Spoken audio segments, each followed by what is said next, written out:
Bismillahirrahmanirrahim. Alhamdulillah rabbil alamin. Wassalatu wassalamu ala asyrafil anbiya'i wal mursalin wa ala alihi wa ashabihi. Allahumma 'allimna ma jahilna. Bab ma kana an-nabiy sallallahu alaihi wasallam yatakhawwaluhum bil mau'izah wal 'ilm kay la yanfiru. Bab ke-11. Nabi SAW selalu mencari masa dan keadaan yang sesuai untuk memberi nasihat dan ilmu kepada para sahabat supaya mereka tidak jemu. Wa bihi qala haddatsana Muhammad bin Yusuf qala akhbarana Sufyan 'an al-A'mash 'an Abi Wa'il 'an Ibn Mas'ud qala kana an-nabiy sallallahu alaihi wasallam يتخولنا بالموعظة في الأيام كراهة السآمة علينا. وبه قال حدثنا محمد بن بشار قال حدثنا يحيى بن سعيد قال حدثنا شعبة قال حدثني أبو التياح عن أنس بن مالك عن النبي صلى الله عليه وسلم قال يسروا ولا تعسروا وبشروا ولا تنفروا. Itulah dua hadis di bawah bab ke-11 ini. Sebelum kita membincangkan dengan lebih lanjut, terlebih dahulu tengok terjemahannya. Imam Bukhari dengan hadis yang ke-69, Imam Bukhari dengan sanadnya meriwayatkan daripada Ibnu Mas'ud. Katanya Nabi SAW selalu mencari masa dan keadaan yang sesuai untuk menasihati kami pada hari-hari yang tertentu, kerana bimbang akan timbul rasa jemu pada kami. Hadis yang ke-70, 70 pula. Terjemahannya ialah ini hadis Muhammad bin Bashar meriwayatkan kepada kami, katanya Yahya bin Sa'id meriwayatkan kepada kami, katanya Syu'bah meriwayatkan kepada kami, katanya Abu Tayyah meriwayatkan kepadaku daripada Anas bin Malik daripada Nabi SAW. Baginda bersabda, permudahkanlah, yassiru wala tu'assiru, jangan kamu susah-susahkan.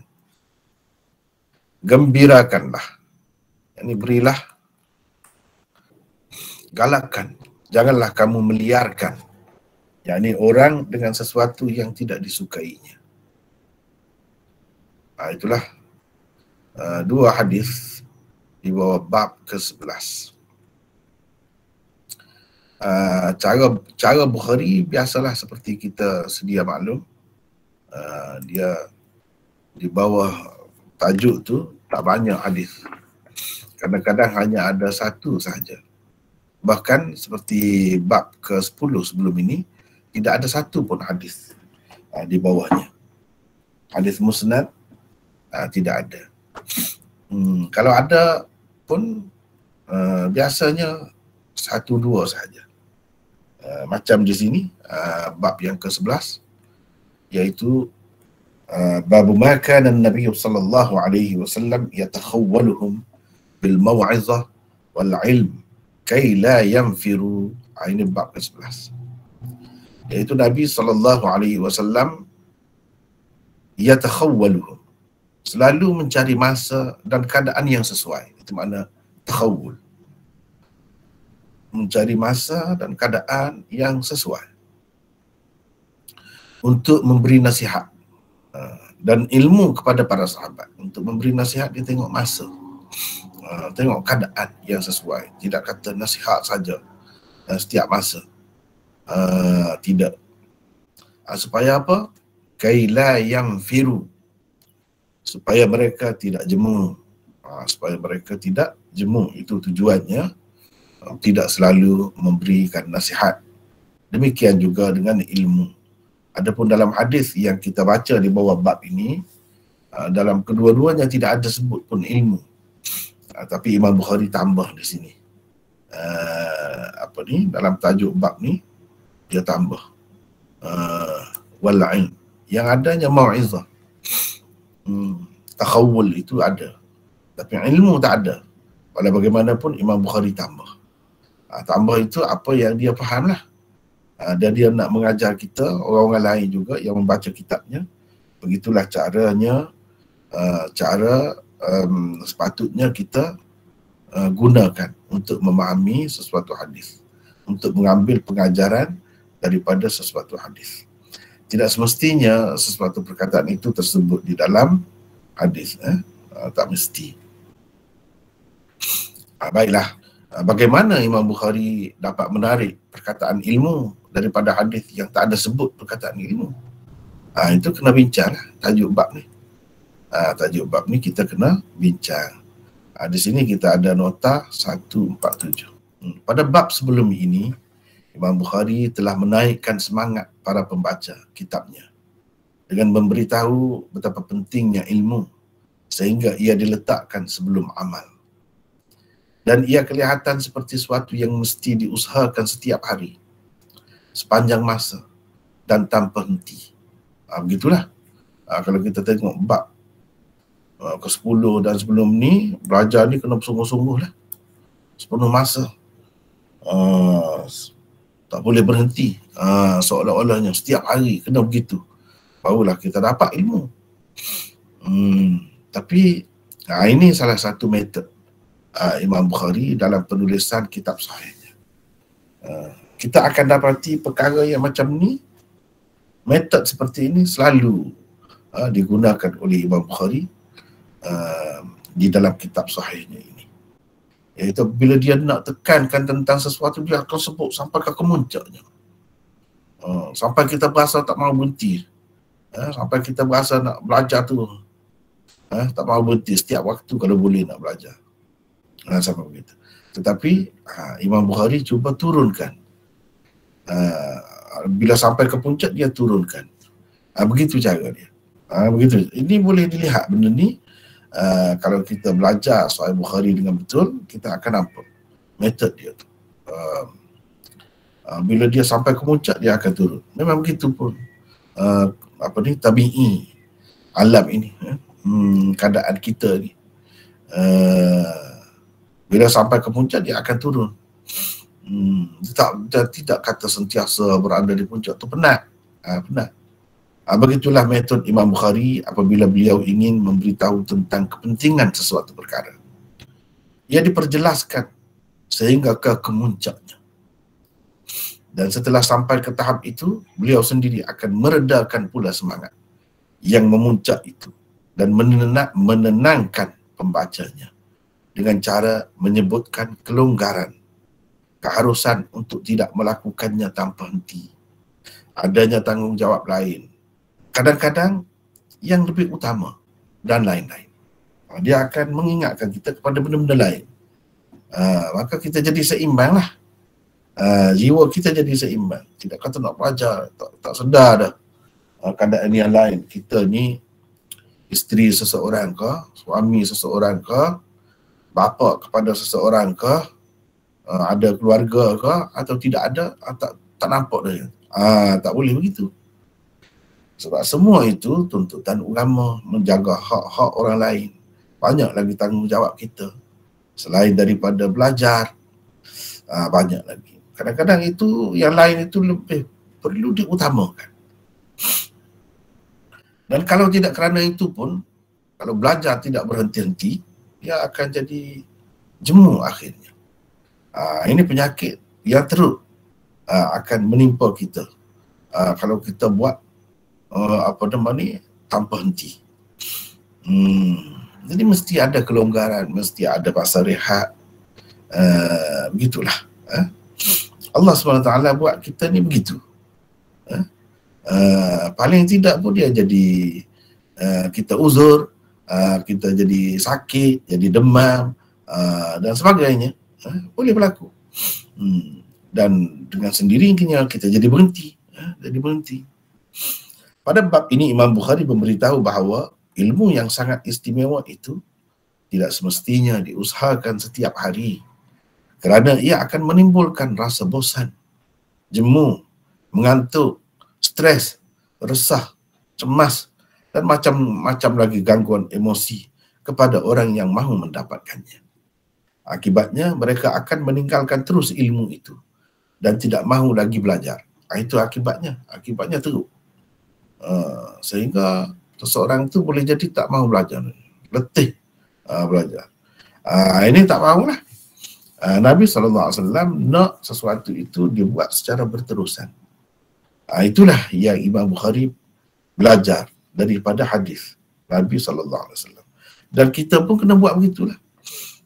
Kena faham jiwa kita sendiri, keadaan kita, perasaan kita. Semangat kita tidak sentiasa memuncak.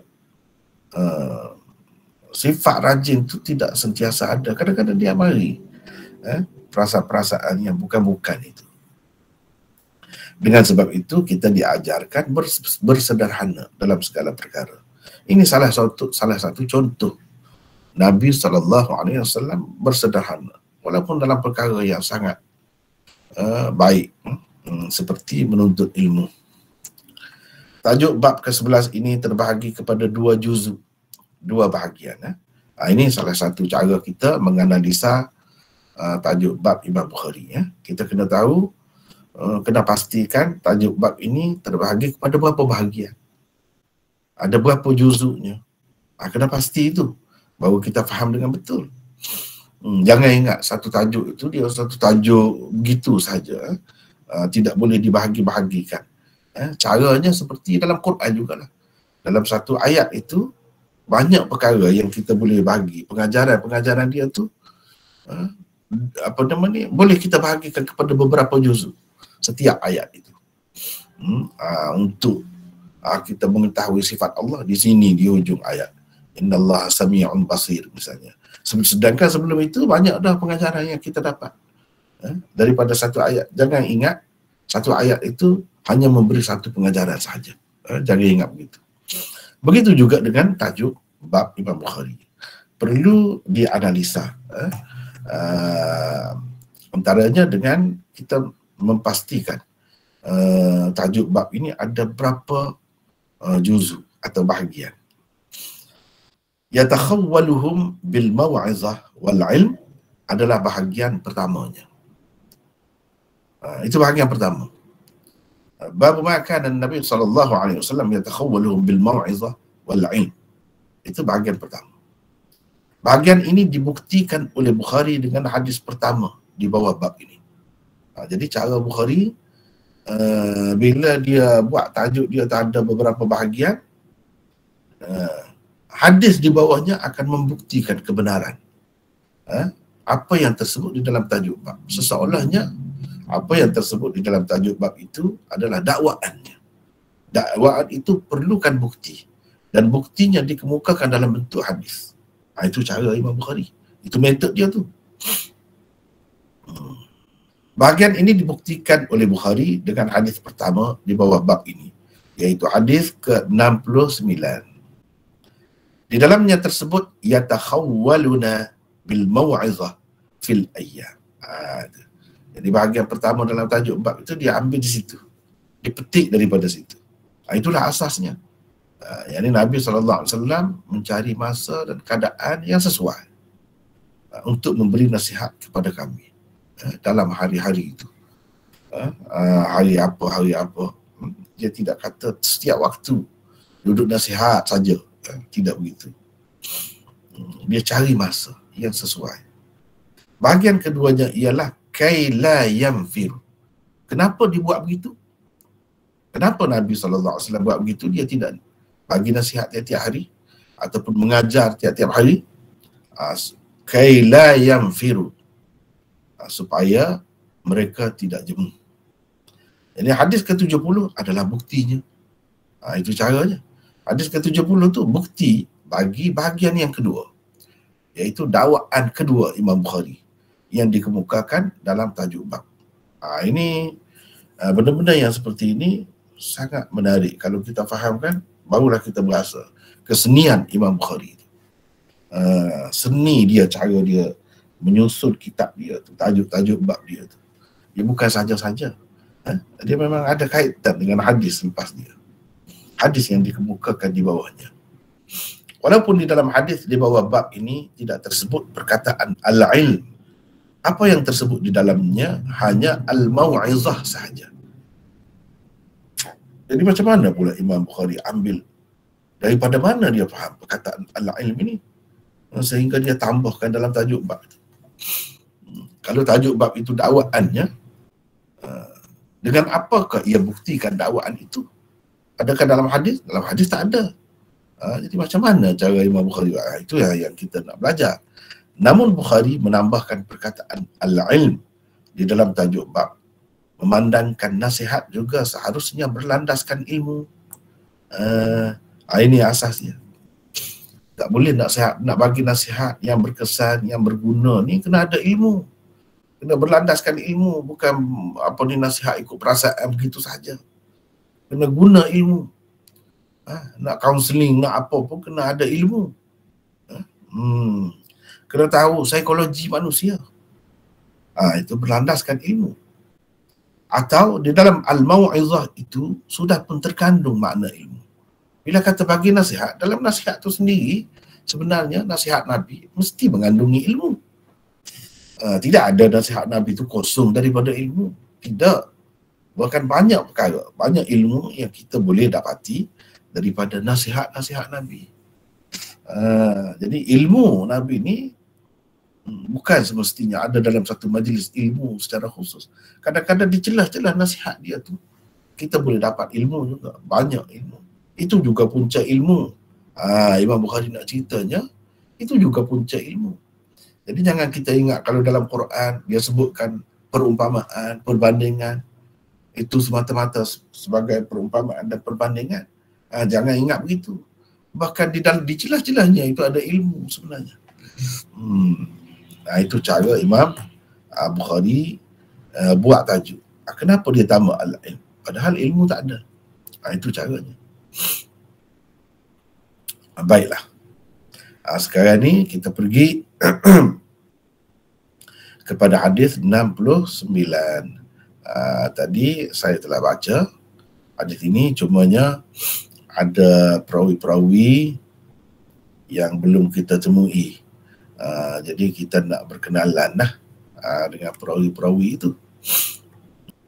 Jadi saya, kalau dalam jilid pertama yang telah dicetak tu, setiap perawi ni ada indeks dia, indeks perawi di hujung kitab tu, di mana disebutkan perawi ni terdapat di dalam hadis nombor berapa dalam jilid tu.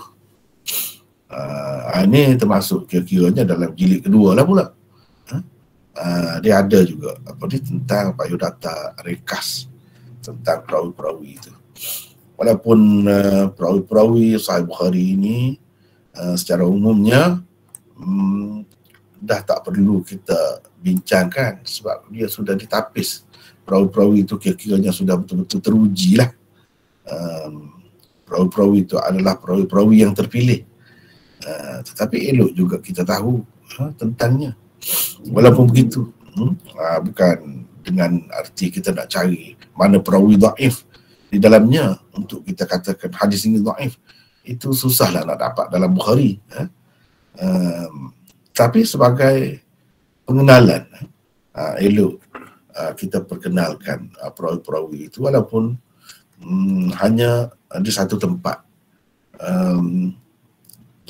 dengan lebih detail, dan di tempat-tempat lain itu secara sepintas lalu sahaja. Sebagai contohnya di sini Imam Bukhari kata haddatsana Muhammad bin Yusuf. Siapa Muhammad bin Yusuf ini? Kita ada nota 148. Muhammad bin Yusuf meriwayatkan kepada kami. Seperti saya telah sebutkan beberapa kali sebelum ini, bahawa bagi Imam Bukhari haddatsana, akhbarana, ini akhbarana dan haddatsana ini sama saja. Tidak ada perbezaan dari sudut maknanya, dari sudut kelebihannya, lebih kurang sama saja. Dengan sebab itu saya memilih perkataan meriwayatkan kepada kami. Kedua-duanya meriwayatkan kepada kami. Ketika menterjemahkan akhbarana pun meriwayatkan kepada kami juga. Ketika menterjemahkan haddatsana pun meriwayatkan kepada kami. Saya tak pilih cara seperti setengah orang tu dia terjemah haddatsana menceritakan kepada kami, akhbarana memberitahu kepada kami. Tak perlu itu memandangkan bagi Imam Bukhari kedua-dua istilah ini sama sahaja, boleh ditukar ganti pun, boleh ditukar ganti. Tempat akhbarana tu boleh disebut haddatsana, dan begitu juga sebaliknya. Walau bagaimanapun, apa yang tersebut di dalam Sahih Bukhari ini, lafaz-lafaz tu perlu dijagalah, perlu dijaga. Kalau dia sebut haddatsana lah. Cuma kalau dalam setengah-setengah kitab tu ada akhbarana, tak perlulah jadikan itu sebagai suatu perkara besar. Itu saja. Ya. Baik, saya telah baca dah tadi, saya nak orang lain pula lah baca ya. Muhammad bin Yusuf. Ini guru kepada Imam Bukhari, 148. Siapa nak baca ni? Silakan. Siapa nak baca? Silakan. Kita nak baca nota ni ya. 148. Silakan. Siapa nak baca, sama-sama kita berkongsi. Saya Maulana. Siapa tu? Afif. Afif, silakan Afif. Afif daripada mana ni? Macang. Ada macam. Silakan Afif. 148 ni. Beliau ialah Muhammad bin Yusuf bin Waqid Al-Firyabi Al-Zahabi Abu Abdillah Al-Dabbi Al-Dabbi Abu Abdillah adalah kunyahnya. Beliau tinggal di Qaisariyah daripada kawasan pesisiran Syam. Muhammad bin Yusuf sempat menemui A'mash. Beliau bahkan telah meriwayatkan hadis daripadanya. Selain daripada A'mash, beliau juga meriwayatkan hadis daripada kedua-dua orang Sufyan dan tokoh-tokoh yang lain. Ahmad bin Hanbal, Muhammad Az-Zuhli. Imam Ahmad berkata dia seorang yang saleh. Muhammad bin Muslim. Nasa'i dan Abu Hatim mengatakan dia thiqah. Bukhari pula berkata dia adalah antara orang yang terbaik di zamannya. Langkau tu, ni tak baca, yang ni tak baca. Afif tak baca, jangan langkau. Okey. Selain daripada A'mash, beliau juga meriwayatkan hadis daripada kedua orang Sufyan dan tokoh yang lain. Ahmad bin Hanbal, Muhammad Az-Zuhli, Muhammad bin Muslim bin Warah adalah antara orang yang meriwayatkan hadis daripadanya. Imam Bukhari meriwayatkan hadis-hadisnya pada banyak tempat di dalam sahihnya ini. Imam Ahmad berkata dia seorang yang saleh. Nasa'i dan Abu Hatim mengatakan dia thiqah. Bukhari pula berkata dia adalah antara orang yang terbaik di zamannya. Muhammad bin Yusuf meninggal dunia pada bulan Rabiul Awal tahun 212 Hijrah. Al-Kirmani berkata Muhammad bin Yusuf di sini ialah Abu Ahmad Bikandi.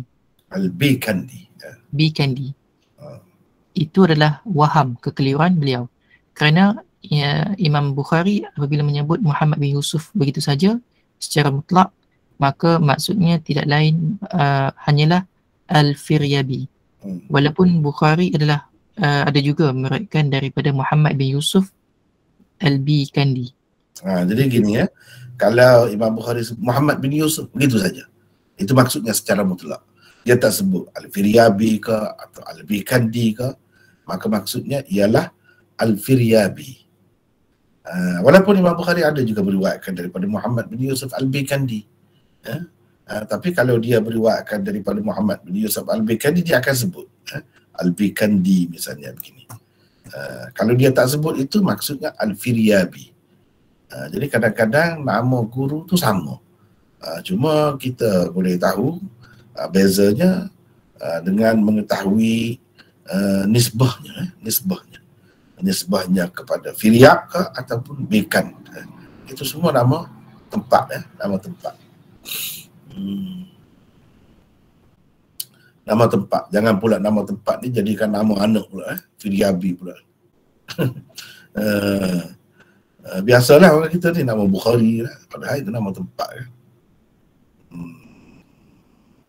Baiklah.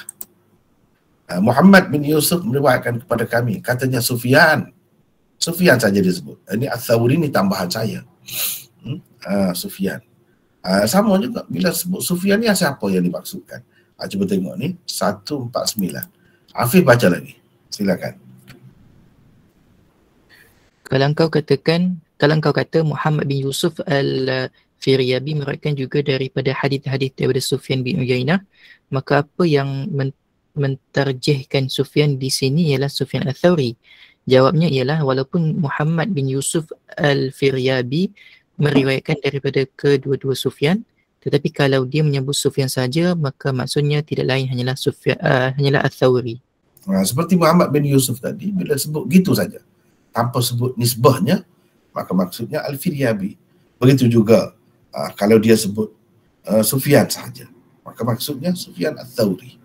Bila disebut secara itlaq atau secara mutlak tanpa sebut Al-Thawri ataupun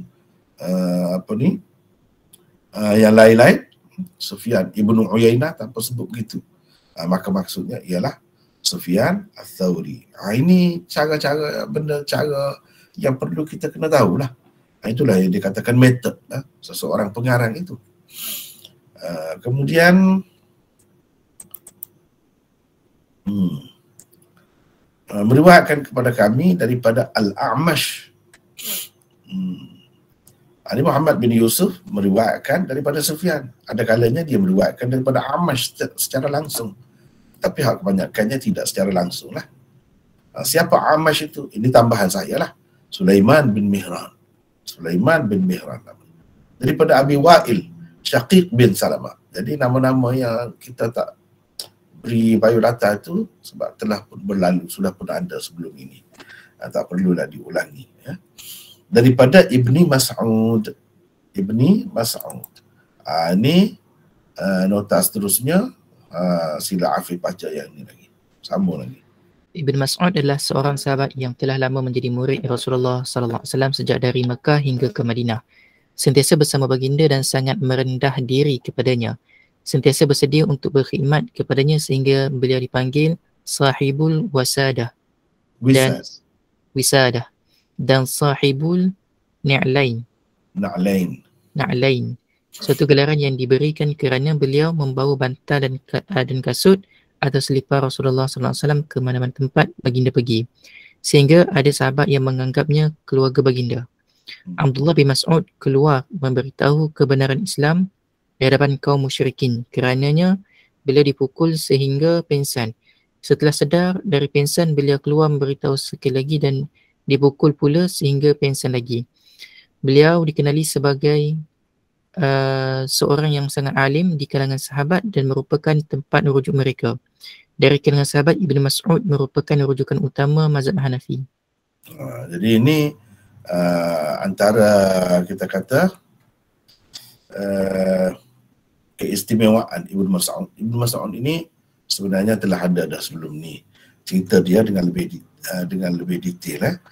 Jadi untuk melihat perbincangan tentangnya, tengok juga di sana. Di sini hanya sepintas lalu. Dipanggil Sahibul Wisadah. Sebab kalau pergi ke mana-mana, dia lah yang tukang bawa bantal Rasulullah SAW. Ini menunjukkan Nabi SAW pakai bantal. Pergi ke mana-mana dia bawa bantal. Kalau kita sekarang tak payah bawa bantal lah, pergi duduk di homestay ke ataupun hotel ke, dah ada bantal. Zaman dahulu tak ada. Jadi dialah yang tukang bawa bantal ataupun na'lain, sepatu, selipar ataupun kasut Nabi SAW. Dia bawa. Kalau Nabi tanggalkan kasut di sebelah sini, dia pergi ke sana. Jadi tak perlu susah mari ke sini lah untuk ambil kasut dia kalau dia nak pergi ke sebelah sana lagi. Jadi terus pergi sana lah. Ibnu Mas'ud lah yang bawa kasut Nabi atau selipar Rasulullah SAW ke mana-mana tempat baginda pergi. Jadi perlu ingat Nabi SAW ni bukan pakai selipar saja, kasut pun dia pakai. Na'al itu makna umum. Kasut pun boleh, selipar pun boleh. Selain daripada itu, baginda juga pakai khuf. Pakai khuf. Ketika sejuk lah. Ketika sejuk. Jadi sikap Abdullah bin Mas'ud ini berani di peringkat awal. Dia termasuk dalam as-sabiqun al-awwalun. antara sahabat yang memeluk agama Islam di peringkat awal. Ketika itu orang Islam sedikit sangat. Dan bila diberitahu baca Quran, dia dipukul sehingga pingsan. Itulah cerita. Dan dia seorang yang sangat alim. Di sini saya tidak sebut semualah, sebut sebahagian saja. Dia ni rendah sangat orangnya, kecil je orangnya. Kecil. Betis dia pun kecil. Jadi sehingga naik pokok tu, bila terselak kain tu, sahabat-sahabat dia tergelak. Lucu jadi nampak betis dia tu kecil. Tetapi Nabi SAW ada bersabda, walaupun betis dia tu kecil, lebih berat daripada orang lain lagi di akhirat besok dalam timbangannya. Tapi sangat alim, menjadi rujukan lah. Kalau dalam mazhab Hanafi, di kalangan sahabat Ibn Mas'ud lah rujukan utamanya. Ini kerana bagi mereka Ibn Mas'ud ini seorang tokoh dan dia adalah guru, sepenuh masa guru dia. Dia tidak banyak terlibat dalam urusan pemerintahan apa, tidak. Kerana itu dan dia memeluk agama Islam di peringkat awal lagi. Dia sudah pun dewasa, cerdik dah, bukan bersama Nabi semasa masih muda-muda. Tidak. Itulah sebabnya mazhab Hanafi mengutamakan riwayat-riwayatnya. Walaupun tidak semualah perkara mereka menjadikan Ibn Mas'ud itu segala-galanya melebihi orang lain, tidak. Tapi dalam kebanyakan kes, Imam Bukhari memilih, teruskan ini macam lagi. Imam Bukhari memilih riwayat Ibn Mas'ud kerana ingin memberitahu para pembaca bahawa adab, disiplin dan keberkatan ilmu seseorang murid yang berkhidmat kepada gurunya begitu ketara pada beliau.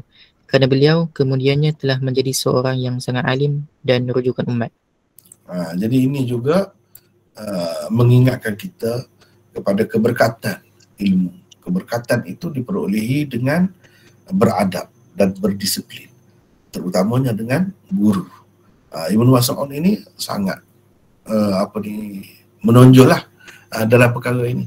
Itu kelebihannya dalam ilmu khususnya adalah antara hasil keberkatan yang diperolehinya kerana berkhidmat kepada Rasulullah sallallahu alaihi wasallam.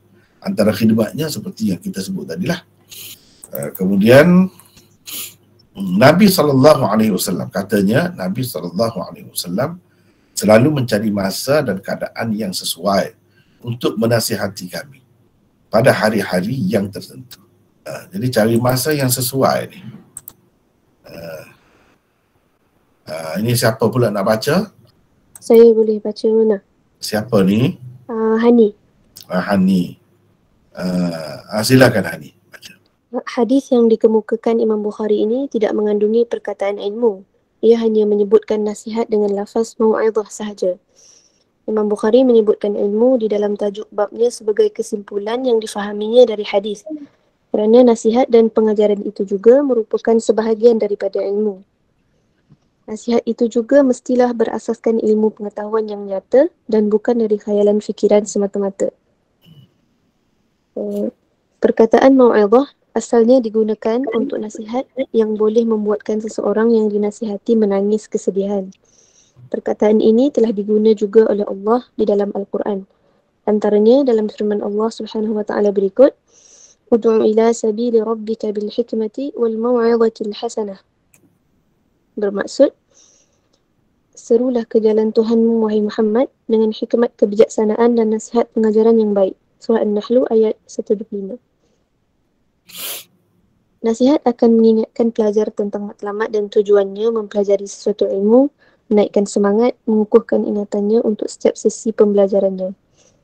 Diingatkan juga faedahnya di dunia dan akhirat, bertanggungjawabnya sebagai pelajar dan guru pada masa akan datang dan lain-lain lagi.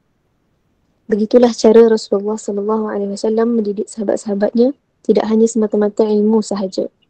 Jadi nasihat itu penting untuk pelajar, untuk menaikkan semangat dia, sebagai motivasi kepadanya. Nasihat-nasihat itu perlu. Sebab itulah Nabi SAW di dalam hadis-hadisnya, kalau kita tengok kan banyak siapa yang memilih suatu jalan untuk mencari ilmu, Allah SWT mudahkan jalan kepadanya ke syurga, misalnya, itu semua itu nasihat lah tu. Itu masuk dalam nasihat lah. Bahkan nasihat ini dari segi makna asalnya yang boleh membuatkan seseorang itu jadi menangis, insaf. Macam tu nasihat itu. Kalau tidak sampai begitu pun tak apa juga, tapi itulah maksud kemuncaknya. Kemuncaknya. Barulah dia memberi kesan kepada jiwa orang yang dinasihati itu. Dan nasihat adalah suatu perkara yang penting. Walaupun penting, Rasulullah SAW tidak selalu, sehingga menyebabkan jadi bosan, jadi jemu. Tidak begitu. Kemudian 152 pada hari-hari yang tertentu. Baca lagi ni Hani. Baca lagi. Sahabat-sahabat wanita ada yang meminta Rasulullah SAW tentukan hari yang khusus untuk mereka sahaja, kerana sahabat lelaki selalu dapat bersamanya. Baginda menerima permintaan mereka dan tidak mengabaikan kaum wanita. Hari-hari tertentu dikhususkan untuk mereka belajar. Hadis berkenaan dengan keharusan mengkhususkan hari untuk wanita belajar akan dikemukakan oleh Imam Bukhari dalam bab yang akan datang, insya-Allah. Jadi itu ada bab Imam Bukhari buat khusus. Memang Nabi SAW khususkan hari tertentu, tidaklah maksudnya sepanjang hari itu, tapi hari itu dia sudah buat macam hari temu janji lah, hari temu janji untuk mengajar secara lebih khusus kepada wanita-wanita. Nabi SAW telah buat semua itu. Kerana ada mungkin masalah-masalah yang lebih khusus dengan wanita, memerlukan kepada sesi pembelajaran yang berasingan.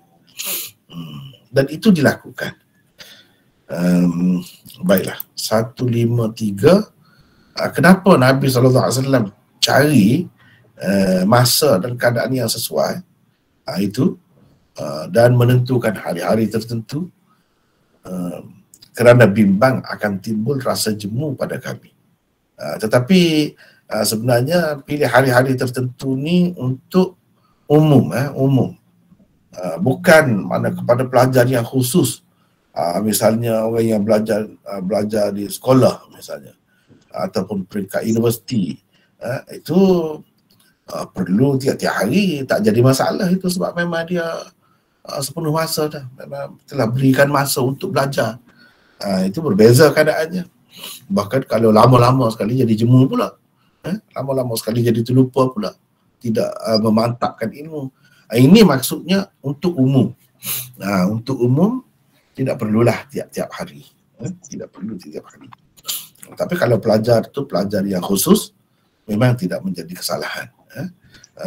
Kalau kita tengok sahabat-sahabat yang rapat dengan Rasulullah, sentiasa bersama Rasulullah, artinya mereka mendapat ilmu daripada Rasulullah sentiasa, setiap hari. Jadi ini untuk umum. Jadi kita kena bezakan antara ilmu yang diberikan untuk umum dan untuk pelajar-pelajar yang khusus. Kerana bimbang akan timbul rasa jemu pada kami.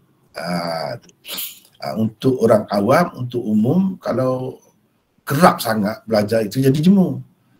Tapi kalau pelajar-pelajar khusus, lama-lama sekali itu jadi jemu pula. Dia nak cepat, nak dapat sebanyak mungkin. Jadi keadaan itu berbeza, keadaan itu berbeza. Kena tengok keadaan lah. Kena tengok keadaan. Itulah yang dilakukan oleh Rasulullah SAW. 153. Baca lagi, Hani. Antara perkara lain yang akan timbul selain jemu ialah sakit, kerja yang tidak terlaksana dan tanggungjawab yang terabai. Hadis ini menunjukkan para sahabat yang amat menyukai ilmu wahyu dari Rasulullah SAW ingin mempelajari ilmu itu setiap hari kalau boleh. Kerana setiap yang disampaikan oleh baginda adalah agama dan kebenaran. Baginda pula telah berumur ketika dilantik menjadi Nabi. Kerana itulah sahabat bersungguh-sungguh mahu mendapatkan sebanyak mungkin ilmu daripadanya. Tetapi baginda tetap menentukan hari-hari khusus untuk mereka kerana menyedari tabiat semula jadi manusia yang memerlukan rehat. Ilmu itu akan dapat diperolehi sepenuhnya apabila ia diterima dalam keadaan segar, sedar dan bersemangat. Semangat untuk mendapatkan ilmu boleh ditimbulkan dengan mengingati kelebihan-kelebihannya seperti yang kita telah pelajari sebelum ini.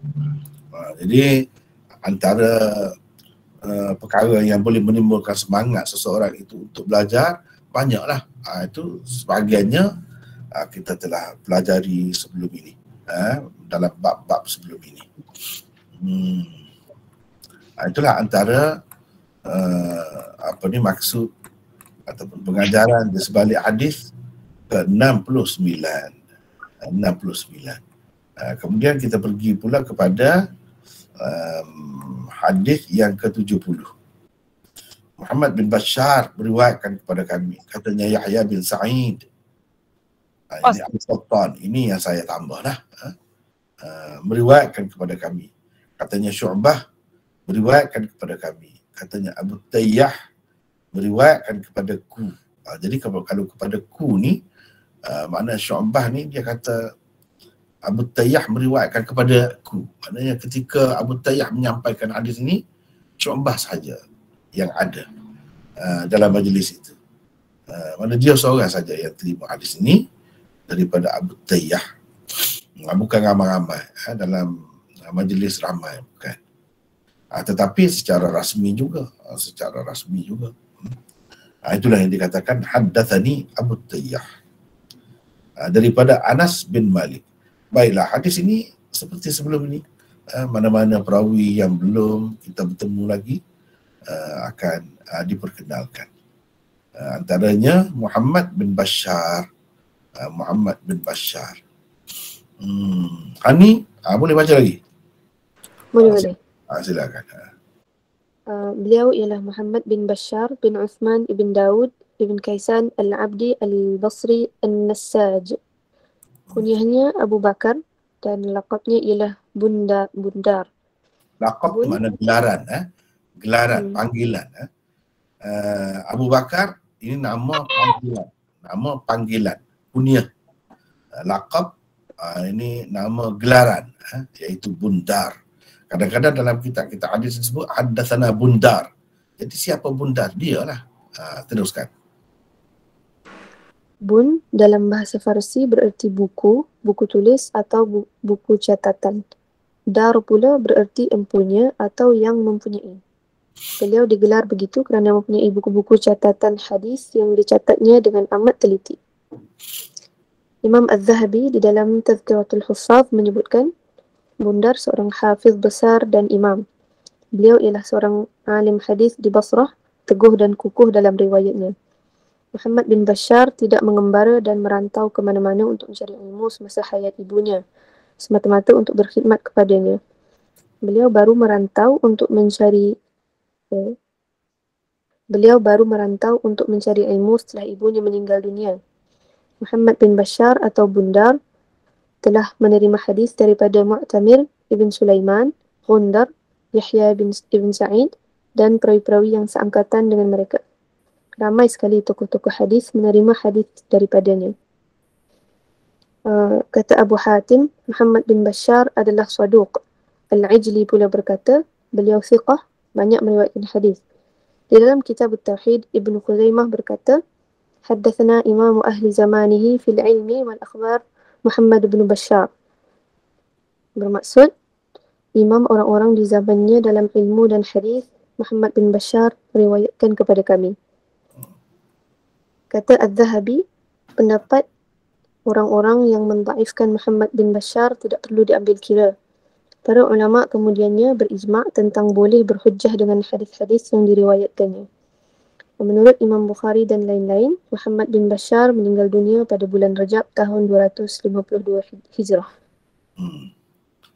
Ini Abu Tayyah. Teruskan.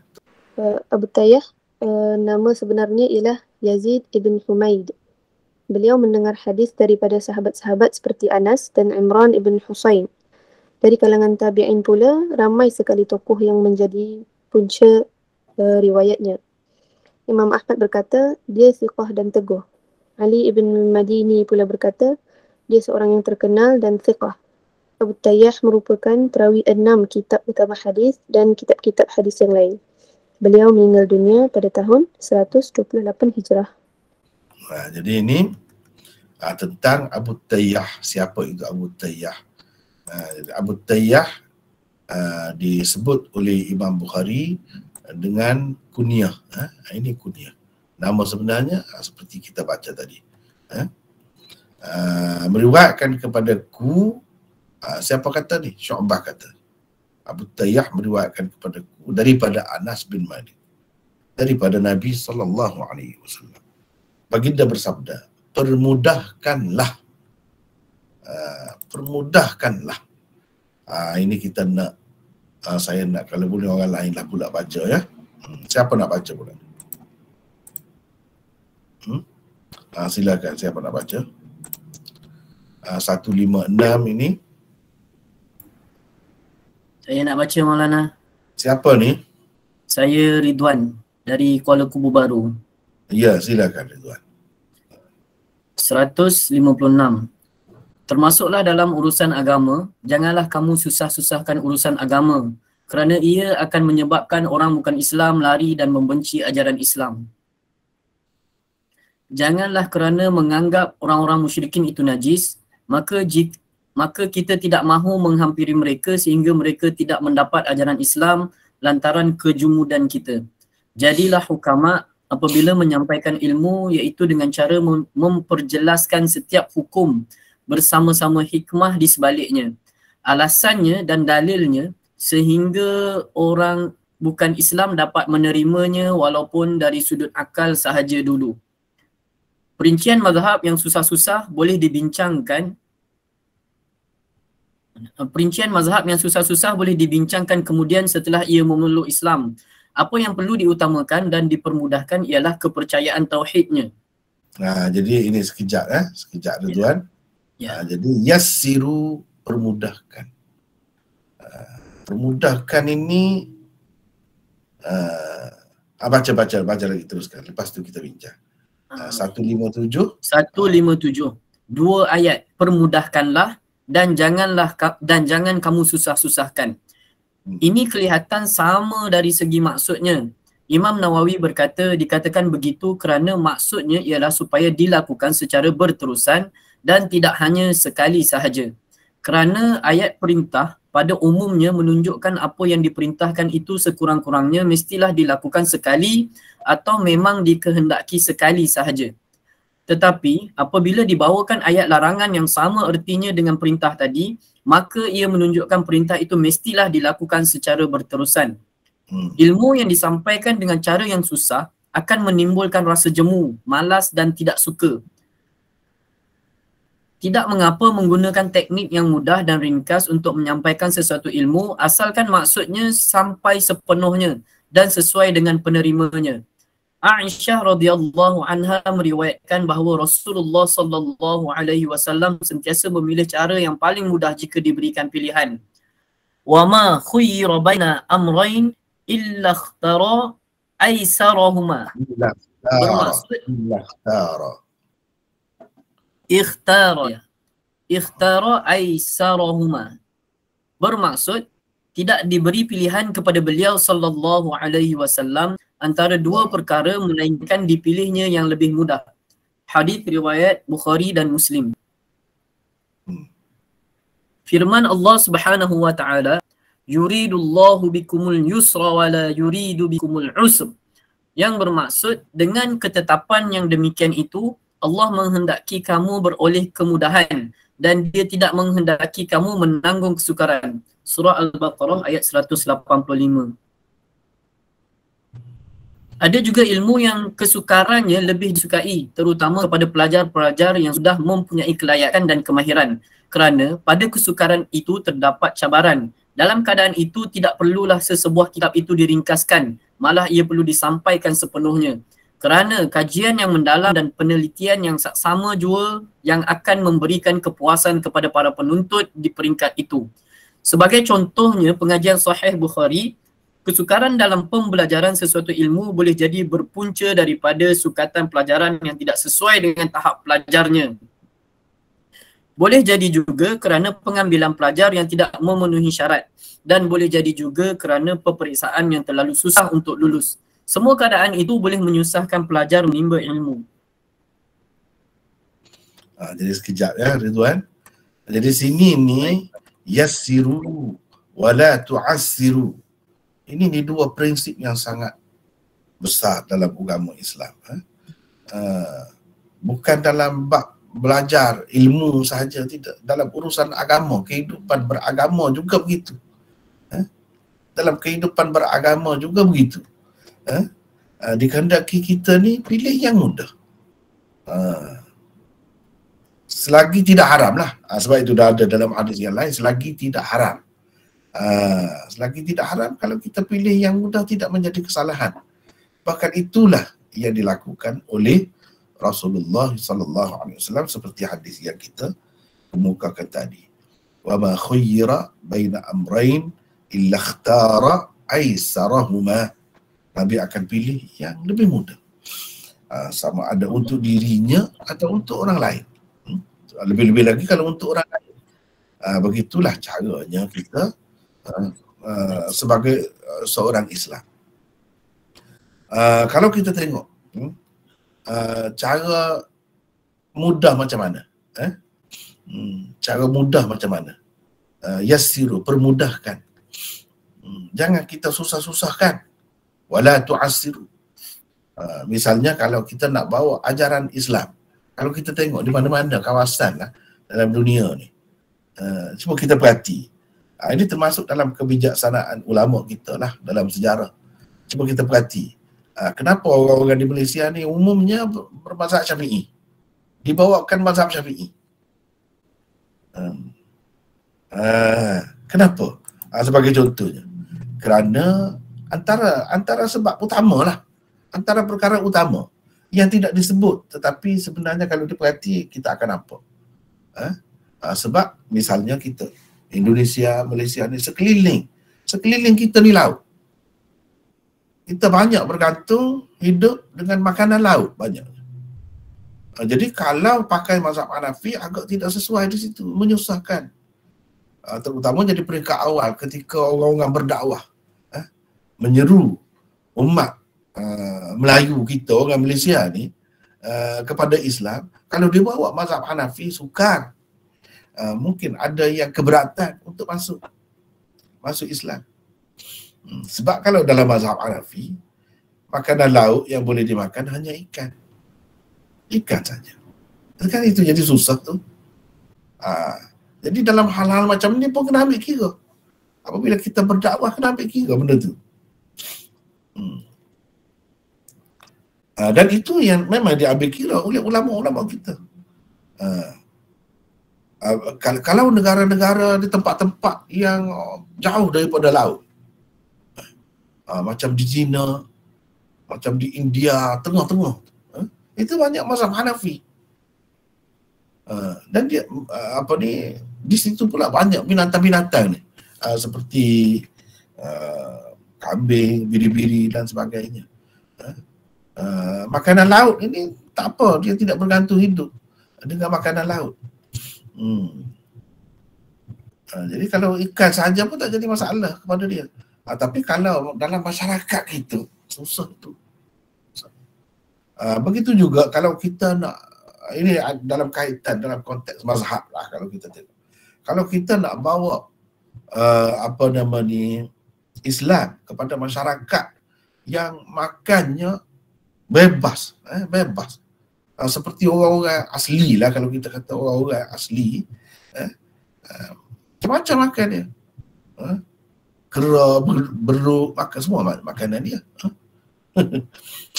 ulat dan sebagainya makan. Itu mazhab Maliki lebih sesuai. Sebab itu kalau kita tengok di sebelah-sebelah Afrika banyak mazhab Maliki. Sebab ia sesuai. Manusia ni yang paling utamanya makan dia tu, makan dulu. Kena fikir. Jadi pendakwah tu kalau kita perhatikan dia mengambil kira benda-benda tu.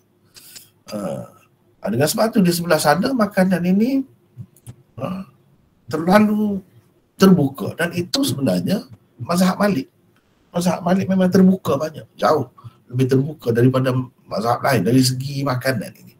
Makanan daripada binatang-binatang hidupan darat misalnya. Sehingga yang bertaring pun bagi dia boleh makan. Sedangkan mazhab-mazhab lain mengambil kira hadis yang melarang makan binatang yang bertaring, tapi dia ada cara fahamnya sendiri, sehingga mereka membolehkan. Dalam keadaan itu, kalau kita pergi dakwah orang asli misalnya, mereka sentiasa duduk dalam anjing di sana sini, macam kucing saja keadaannya. Tiba-tiba kita bawa cara Syafi'i di situ, mungkin susah. Jadi jangan ditekankan benda-benda begitu pada ketika berdakwah kepada golongan-golongan tertentu. Jangan ditekankan benda itu. Yang lebih perlu masuk Islam dulu. Lepas tu kita pelan-pelan kami tahulah mana yang sesuai, mana yang lebih baik. Itu cerita kemudian. Tapi di peringkat awalnya kena begitu. Jangan susah-susahkan. Jangan susah-susah. Jangan menakut-nakutkan. La tunaffiru, jangan meliarkan orang. Itu dalam selepas ini ada sebut basyiru wala tunaffiru, jangan menakut-nakutkan. Begitu juga dengan ilmu, kita kena permudah. Zaman dahulu dia jadi suatu kelebihan kepada pengarang-pengarang. Kalau dapat mengarang kitab-kitab yang payah-payah, semua payah.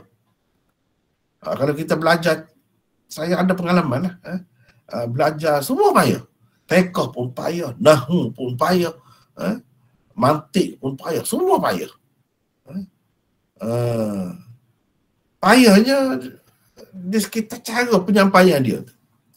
Kemudian sampai suatu masa para ulama fikir tengok tak ada mana sebenarnya, tak ada artinya kita menyusah-nyusahkan pelajar, sehingga mereka itu duduk bergeluman dalam perkara-perkara yang bukan perbincangan utama ilmu itu.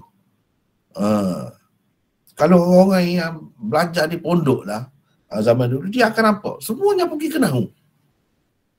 Tafsir hadis pun duduk bincang nahwu juga. Jadi keutamaannya nahwu. Itu dah jadi larilah, sehingga perbincangan tafsir yang sebenarnya, hadis yang sebenarnya jadi lupa. Itu tidak ditekankan. Kalau kita perhatikan dalam sistem sekarang ni, semua boleh katakan kitab-kitab yang payah-payah dipermudahkan. Semua ada al-muyassar yang dipermudahkan. Aisarut tafasir, tafsir yang paling mudah. At-tafsirul mufassar, al-muyassar dan sebagainya.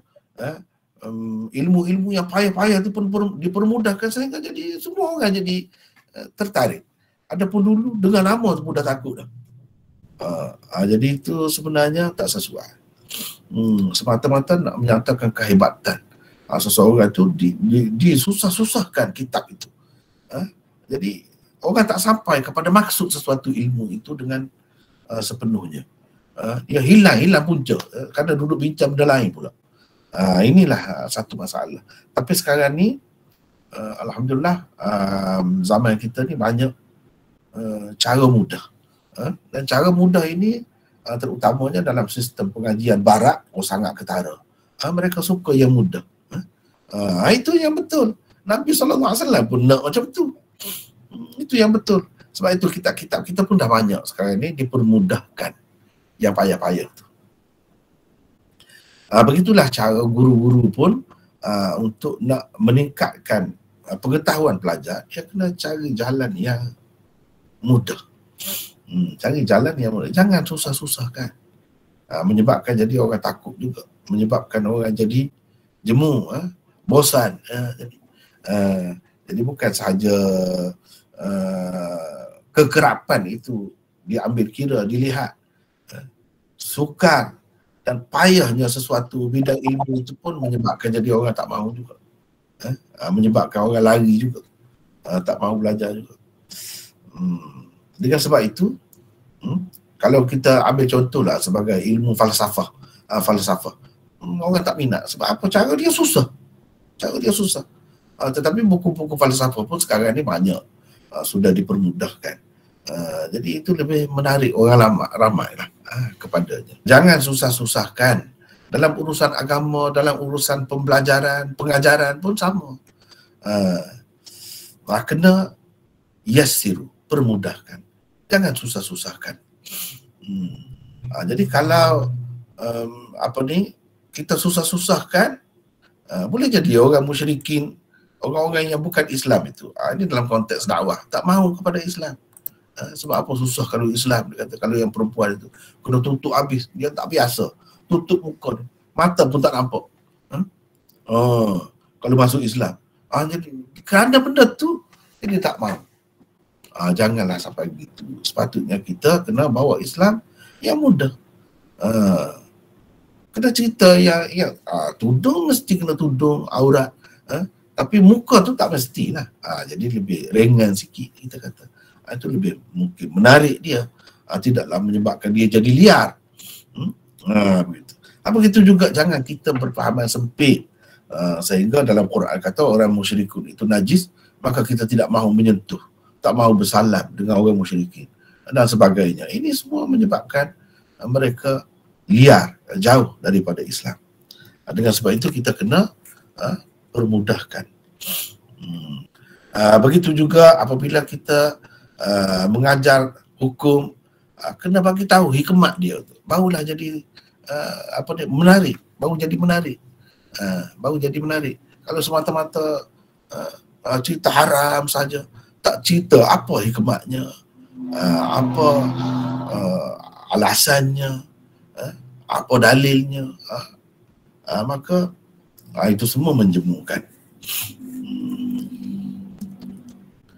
Jadi Imam Nawawi kata, permudahkanlah, jangan kamu susah-susahkan. Sama ni maknanya.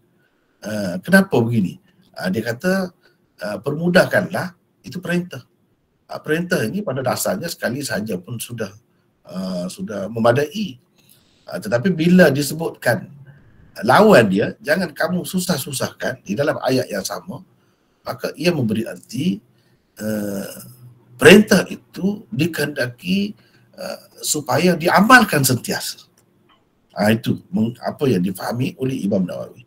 Permudahkanlah, jangan kamu susah-susahkan. Jangan kamu susah-susahkan. Itu maksudnya. Maksudnya supaya kita hendaklah sentiasa mempermudahkan. Jangan payah-payahkan dalam semua perkara. Nak kahwin, nak apa pun, kena mudahkan. Jangan susah-susahkan. Jadi ciri-ciri susah tu banyaklah. Jangan kita buat gitu. Jadi asasnya, mana hadis ini dia kembali kepada satu prinsip, iaitu al-yusr dalam Islam. Salah satu prinsipnya ialah kemudahan. Yuridullahu bikumul yusr. Tuhan nak kamu dapat kemudahan. Wala yuridu bikumul usr. Tuhan tak mahu kamu dapat susah. Ni asas Islam ialah al-yusr. Yassiru tu daripada perkataan inilah, permudahkan. Sebab apa? Sebab Allah pun nak begitu. Kenapa kita cari yang susah-susah? Allah tidak nak kamu susah. Dan Nabi SAW pun begitu, pilih yang itu juga. Selagi tidak haram. Selagi kalau haram tak boleh lah. Nak pilih mudah walaupun haram, tak boleh gitu. Ini termasuk dalam prinsip agama Islam, kaedah asas agama Islam. Sebab itu kita tengok ajaran Islam ni sentiasa begitu. Ada kemudahan, ada jalan keluar. Dia tak ada menyusahkan. Tetapi tidak semualah, kalau dalam konteks belajar ni, tidak semua boleh mudah. Setengah-setengah tu kita tak perlu, tidak lebih baiklah kita baca ringkasan atau ringkasan bagi kitab itu. Bahkan yang lebih baiknya kita belajar yang lengkap, yang sepenuhnya, yang asalnya. Sebagai contohnya Sahih Bukhari ini. Kalau Sahih Bukhari ini kita tidak belajar yang asal, kita ambil tajrid Sahih Bukhari saja atau mukhtasar Sahih Bukhari saja, maka kita tak akan nampak kehebatan Imam Bukhari itu. Seni Imam Bukhari dalam memahami hadis itu kita tak akan nampak. Sebab tajuknya dibuat. Yang adanya hadis-hadisnya sahaja.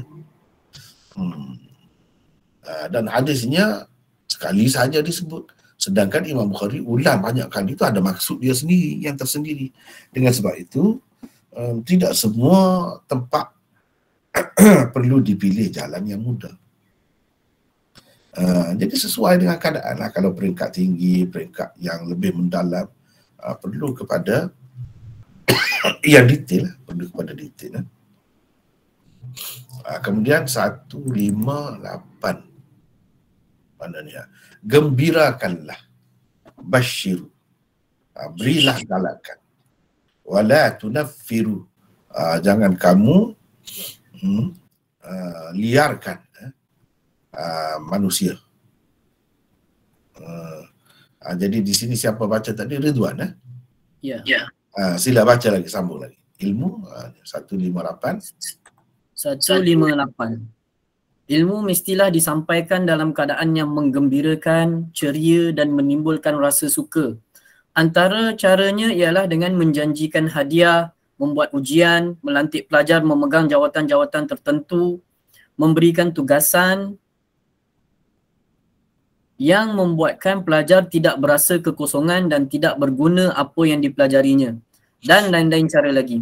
Termasuk dalam menggembirakan juga ialah menaikkan semangat seperti mengingatkan betapa besar faedahnya sehingga dengan ilmulah seseorang itu dapat menyelamatkan orang lain daripada api neraka. Dengan ilmu juga seseorang itu dipermudahkan jalan untuknya ke syurga dan lain-lain. Ini dalam konteks ilmu lah. Sedangkan hadis ini boleh dipakai untuk bidang-bidang lain juga. Basyiru, berilah galakan, berilah berita gembira. Itu dia tidak khusus dengan pelajaran saja. Tapi oleh kerana kita bincangkan bab ilmu ni, jadi lebih kepada ilmu lah. Lebih kepada ilmu lah. Padahal hadis itu tidak khusus dengan ilmu. Dalam perkara-perkara lain pun begitu. Kita jangan menakut-nakutkan saja orang. Bahkan kita kena bagi galakan, mengemukakan sesuatu yang menarik. Misalnya kepada orang-orang yang bukan Islam, pada ketika kita berdakwah kena banyak basyiru ni, kena banyak tabsyir, itu lebih banyak daripada tanfir. Tanfir ni meliarkan, menakutkan. Tak perlu kita takut-takutkan. Kita kena pujuk dia, mesrakan dia, dekatkan dia dengan Islam. Jangan kita liarkan mereka dengan Islam. Banyaklah caranya. Cara kita nak suruh dia tu dekat dengan kita. Antaranya kita berakhlak mulia, kita bersikap baik, suka menolong, tak kira Islam ataupun bukan Islam. Sikap kita itu antara yang menarik, termasuk dalam tabsyir.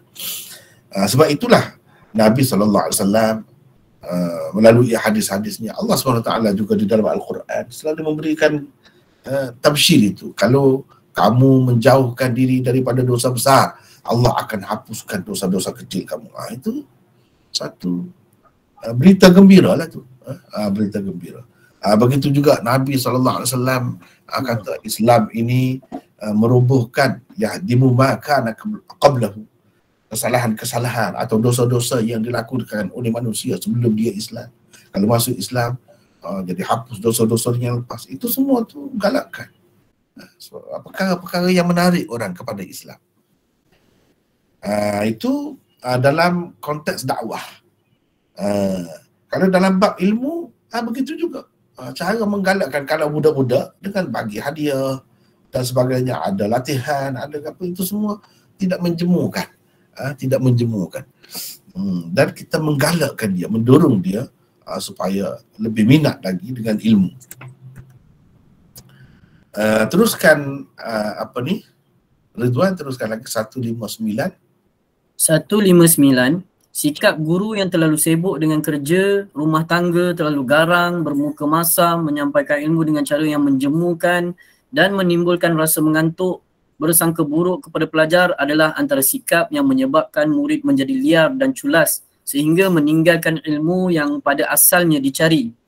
Ada juga sikap murid yang menyebabkan guru menjadi liar dan terkilan sehingga menjadi tidak ikhlas dan berat hati untuk menyampaikan ilmu kepada muridnya. Semua itu perlu dijaga dan diberikan perhatian sebaiknya supaya ilmu dapat diterima dan disampaikan dengan senang hati. Ini kedua-dua pihak lah kalau dalam bab belajar ini, kedua-dua pihak, guru dan pelajar. Kedua-duanya jangan kalau pelajar jangan meliarkan guru. Kalau guru jangan meliarkan pelajar. Sebaliknya kita kena menjinakkan, memesrakan guru dan pelajar biar dia tu jadi sukalah untuk berhubung dengan kita. Itu cara yang betul, cara yang betul. Inilah yang diajarkan oleh Nabi SAW. Begitu juga jangan meliarkan dalam konteks yang lebih luas, jangan meliarkan orang-orang yang bukan Islam daripada Islam. Sehingga kita duduk sebut benda-benda yang susah nak terima lah, banyak perkara halangannya. Kita tidak bagi pilihan kepada mereka. Seolah-olahnya itu saja Islam. Itulah segala-galanya Islam. Tidak beri sesuatu yang menyebabkan mereka berasa mesra dengan Islam. Teruskan lagi 160 ni. 160, hadis kedua yang dikemukakan oleh Imam Bukhari ini juga tidak mengandungi perkataan ilmu dan jemu. Perkataan kaila yanfiru dalam tajuk bab itu difahami Imam Bukhari daripada wala tunafiru yang terdapat dalam hadis ini. Para ulama membahaskan tentang kenapakah Rasulullah sallallahu alaihi wasallam menyebut perkataan jangan kamu meliarkan di sini. Padahal ia bukanlah antonim bagi gembirakanlah, kerana ayat sebelumnya permudahkanlah dan jangan kamu susah-susahkan. Itu adalah dua ayat yang memang berlawanan. Sepatutnya jika dibuat mengikut kaedah ilmu balaghah, son'atut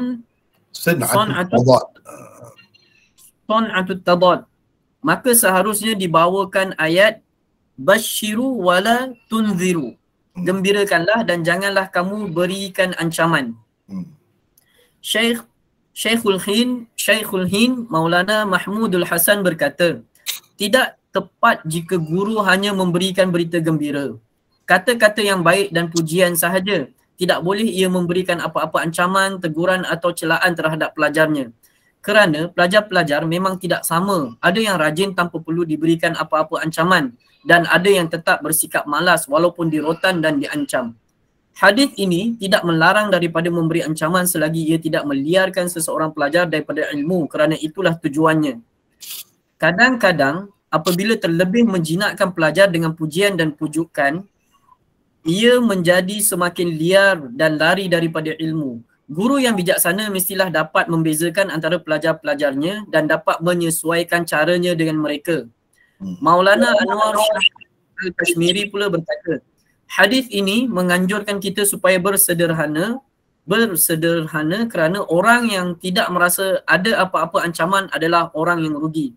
Allah Subhanahu wa taala berfirman, "Fala ya'manu makrallahi illa al-qaumul khasirun."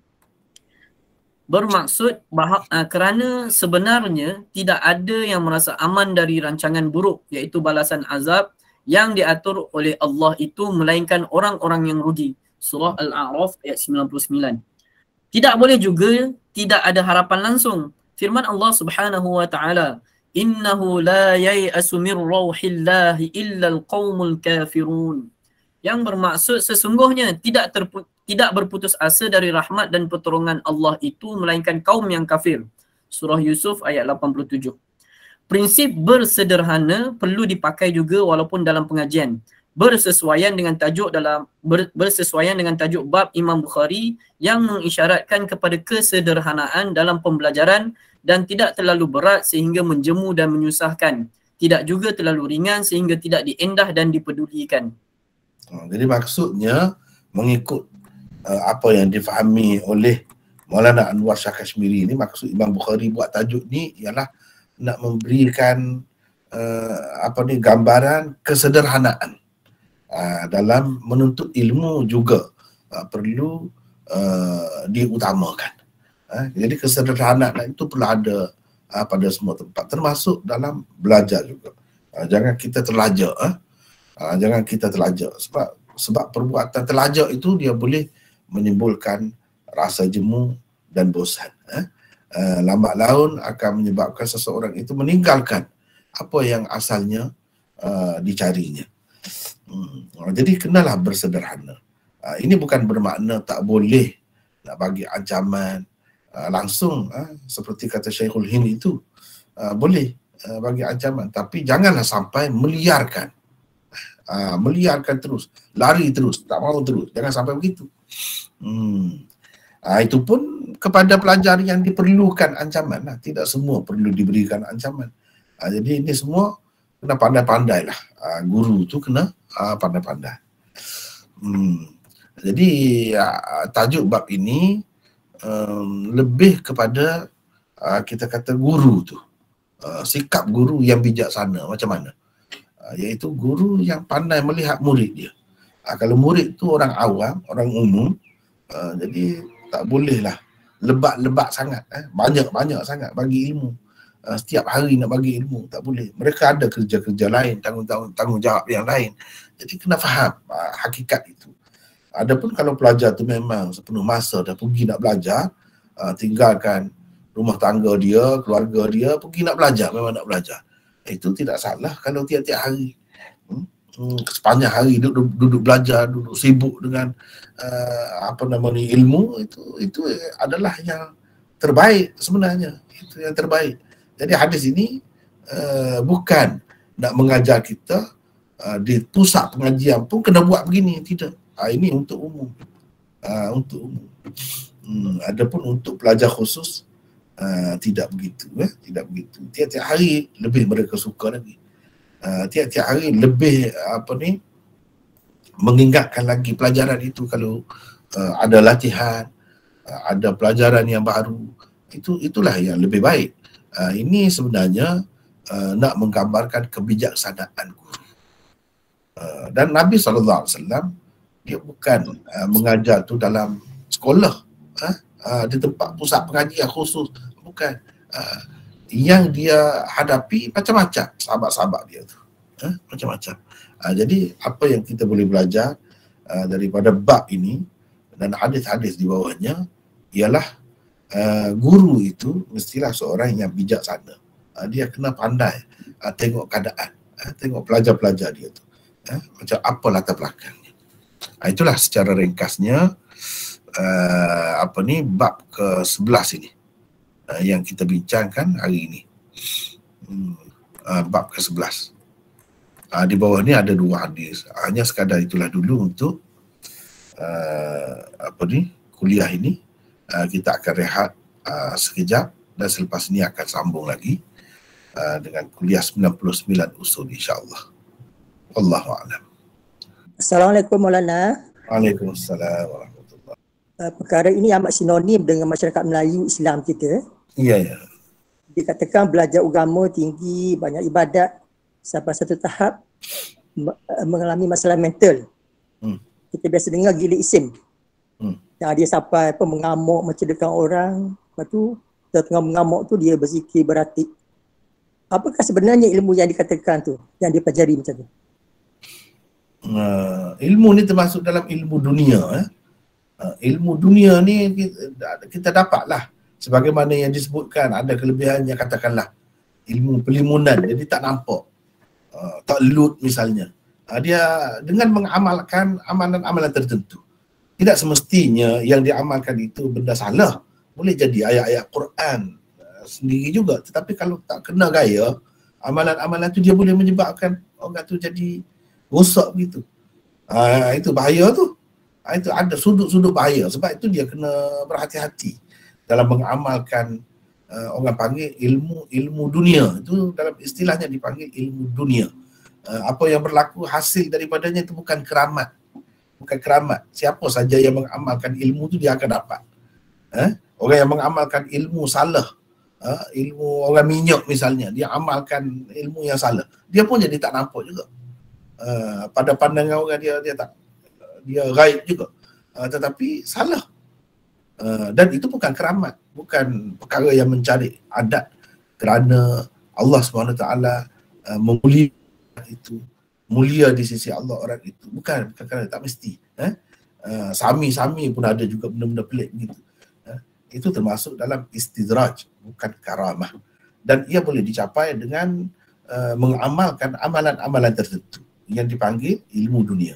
Tetapi ilmu itu selalu juga berlaku kalau tak kena gaya, silap-silap dia, melanggar syarat-syarat dia, boleh jadi gila isim yang disebutkan sebagai gila isim itu. Ya. Itulah akibatnya. Wallahualam. Okay, terima kasih Maulana. Assalamualaikum Maulana. Waalaikumsalam warahmatullahi. Ya. Saya ingin tanya tadi ekoran daripada saudara Roslan tadi tentang penggunaan ayat-ayat Quran dalam bidang perubatan. Secara kasarnya apa yang kita boleh, apa yang kita tak boleh lah? Untuk rawatan kah? Perubatan kah? Ya, saya. Sebenarnya boleh, dibolehkan. Harus. Bahkan kalau ada pengalaman, ada beberapa kali sudah diuji jadi, boleh dipakai, tidak salah. Untuk maksud rawatan. Sebab dalam Quran ada disebut wa nunazzilu minal Qur'ani ma huwa shifa. Kami turunkan daripada Al-Quran itu sebahagiannya ada yang merupakan penawar. Jadi penawar itu kalau berdasarkan hadis-hadis pun Nabi ada guna sendiri. Nabi sendiri ada guna. Misalnya 2 surah pelindung mu'awwidhatain itu merupakan ayat-ayat Quran, boleh digunakan. Dan yang tidak ada hadis, cuma yang jadi salah tu apabila dikaitkan dengan Nabi SAW. Apabila dikatakan Nabi buat begini-gini, padahal tak ada pun, itu yang salah. Kalau tidak, boleh saja guna, tak ada jadi masalah. Terutamanya kalau kita ada bimbingan misalnya daripada seseorang yang pandai, dia boleh cerita begini-begini. Tetapi jangan dikaitkan dengan Nabi SAW. Jangan. Mungkin seseorang itu dapat melalui mimpi dengan Allah SWT nak bagi rahmatnya untuk manusia semasa atau di suatu tempat itu, dengan dia bagi kepada orang-orang tertentu bacaan ayat ni, kamu baca ayat ni untuk orang ni. Boleh jadi Allah SWT nak bagi rahmatnya, itu boleh terima. Dan boleh dipakai. Cuma yang salahnya jangan kaitkan dengan benda-benda yang salah lah. Misalnya dengan mengatakan Rasulullah bagi, padahal Rasulullah tak bagi pun. Kalau sekadar mimpi boleh lagi, tidak semesti mimpi itu salah. Kalau benda tu tidak salah, kecuali untuk buat benda salah, nak bagi orang gila kepada kita misalnya, jadi mabuk pada kita, guna Quran, itu tak boleh lah. Tapi kalau untuk menyembuh, jadikan penawar, itu boleh saja. Wallahualam. Syukran Maulana. Assalamualaikum Maulana. Saya balik. Yang Kamal Ahmad tadi. Baru-baru ni lebih kurang dalam 2 minggu lepas dalam satu grup ada yang menghantar untuk merawat menggunakan Bismillah 5, Bismillah 6, Bismillah 7. Dan setahu saya Bismillah 5, 6, 7 ni tiada riwayat yang sahih. Boleh Maulana bagi sedikit macam pencerahan? Dia macam saya sebut tadilah, pada dasarnya guna tak jadi masalah. Tak jadi masalah. Jika ada seorang yang berpengalaman dan dia telah buat jadi macam tu, boleh saja guna. Cuma syarat dia jangan dikaitkan dengan Rasulullah SAW. Kecuali yang ada hadis lah. Kalau yang ada hadis tak apalah. Yang sahih. Kalau tak ada yang sahih, atau kalau kita kata dhaif, yang tidak kuat, boleh lagi. Kita kaitkan. Tetapi kalau tidak ada, jangan sama sekali kaitkan dengan Rasulullah SAW. Untuk kita nak amal, berdasarkan pengalaman kita, dia amal sebanyak begini-begini, jadi. Itu boleh saja, tak jadi masalah. Sebab itu dia ada dalam ulumul Quran, dia ada satu bab, khasiyatul Quran. Khasiyat ayat-ayat Al-Quran. Kebanyakan jadi dikemukakan berdasarkan pengalaman. Pengamal itu. Jadi itu boleh saja dicuba. Cuma jangan kita terlajak. Takut-takut jadi nanti timbul bila tak jadi, kita kata Quran tak jadi, tak ada khasiat, tak ada kelebihan. Quran ni bukan. Itu takut jadi begitu akhirnya. Kalau banyak-banyak sangat kita bergantung dengan benda-benda begini. Sedangkan itu hanya pengalaman orang. Itu hanya amalan kita yang kita buat. Jadi mana ada jaminannya daripada Nabi SAW? Tak ada jaminan pun. Kalau kita sedar keadaan itu dan tidak akan mengecewakan kita kalau tak jadi, insya-Allah tak jadi masalah. Tapi takut-takut salah satunya jadi kecewa gitu. Seolah-olahnya macam Nabi telah berjanji dengan kita, siapa yang buat gini-gini jadi. Bila kita buat tak jadi. Padahal tak ada janji apa pun. Pandai-pandai kita saja buat. Mungkin kita dapat melalui mimpi. Itu Allah SWT nak bagi rahmat untuk kita lah. Banyak yang dapat benda-benda gini sama ada melalui mimpi ataupun pengalaman ulama-ulama. Jadi antara satu saja. Masih boleh mengamalkan. Tapi beberapa perkara tadi kena ingat. Jangan gunakan untuk perkara-perkara yang salah. Untuk bunuh orang kau misalnya. Menyebabkan orang jadi gila kau misalnya. Sama sekali tak boleh buat benda macam tu. Dan akhirnya menyebabkan jadi kita kecewa bila kita mengamalkannya. Yang sebenarnya tak payah. Kita pakai rawatan biasa. Yang Nabi SAW suruh kita berubat. Suruh kita berubat, suruh kita guna ruqyah. Ikutlah ruqyah. Tadi tu masuk dalam ruqyah. Gunakan ayat-ayat Quran itu pun termasuk dalam ruqyah juga. Gitulah. Jangan lebih-lebih sangat. Jangan lebih-lebih sangat. Berpada-padalah. Kena gunalah cara-cara biasa yang diguna, sebab-musabab yang biasa. Jangan kita mendakwa segala-galanya boleh selesai dengan ayat Quran, penyakit macam mana pun. Jangan begitu. Dakwaan itu mana asasnya? Siapa yang beri jaminan kepada kita begitu? Yang jelasnya Al-Quran itu jadi penawar kepada ruhani, itu jelas. Adapun untuk tubuh itu sebagai kelebihan lah, suatu kelebihan tambahan, bukan suatu yang mesti. Begitulah, Wallahu'alam. Faham, Maulana. Dan lagi tu kalau boleh saya tanya, surah yang paling elok untuk dibaca pada seorang yang nazak ataupun pada mayat? Pada mayat maksudnya? Seorang yang sedang nazak ataupun bila kita melawat dia dah jadi mayat, apa surah yang paling elok untuk dibaca? Sebenarnya tidak ada doa ataupun ayat khusus yang Nabi SAW ajar kita selepas meninggal kena baca ini. Tidak ada itu. Tidak ada. Bahkan yang disuruh oleh Nabi SAW ialah kita menyiapkan jenazah itu secepat mungkin. Jika perlulah. Kalau nak tunggu sesiapa boleh juga. Tetapi arahan ataupun anjuran supaya membaca surah-surah tertentu itu tidak ada. Tapi kalau untuk orang yang dalam keadaan nazak, adalah hadis-hadis yang tidak kuat. Dan berdasarkan pengalaman ulama-ulama, baca surah Yasin itu bagus. Baca surah Yasin ada, insya-Allah ada kesannya. Dan boleh diamalkan, tak jadi masalah. Boleh diamalkan. Surah Yasin itu adalah antara yang terbaik. Alhamdulillah. Ya. Assalamualaikum Ustaz. Waalaikumsalam. Nak tanya sedikit Ustaz tentang amalan bertemu Rasulullah ni yang dianjurkan oleh ramai pihak lah, macam Habib ni atau buku-buku yang dijual dalam Shopee dan sebagainya. Macam mana pandangan Ustaz? Sebab kalau tak disandarkan kepada Rasulullah mungkin boleh ikut, ataupun macam mana pandangan Ustaz? Itu pun berdasarkan pengalaman sahaja. Berdasarkan pengalaman. Dan sebenarnya tak perlu kita buat begitu. Tak perlu pun. Tidak ada jaminan pun kalau kita dapat bertemu tu maka baik. Yang seeloknya kita dalam keadaan biasa. Kalau kita dapat mimpi, itulah yang terbaik. Bukan dengan cara cari berusaha begitu. Itu suatu perkara yang tak perlu dan tidak dibuat oleh sahabat-sahabat ataupun salafus salih dahulu. Tak pernah mereka buat begitu. Kalau ada pun secara tidak sengaja lah. Bukan dengan mengamalkan amalan-amalan tertentu ataupun mengamalkan selawat tertentu.